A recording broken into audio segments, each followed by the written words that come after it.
Hello guys, हम लोग जा रहे हैं शिवरात्रि के दिन घूमने और बहुत ज़्यादा भंडारा लगा हुआ है। भंडारा का नज़ारा देखेंगे और बहुत सारे झांकी निकल रहे हैं, वहाँ दिखाते हैं आगे का नज़ारा। देखिए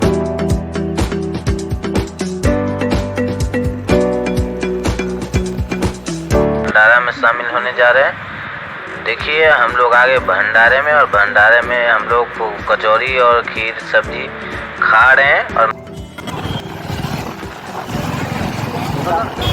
हेलो, हम लोग झांकी की तरफ जा रहे हैं। देखिए पहुंचने वाले हैं। देखिए भीड़ लगा हुआ है, ट्रैक्टर से बहुत लोग झांकी देखने जा रहे हैं, परंतु किसी को जाना अलाउ नहीं। गाड़ी को इधर ही पुलिस तैनात है जो आगे जाने नहीं दे रहा। भीड़ के कारण हम लोग यहाँ से पैदल चलते हैं।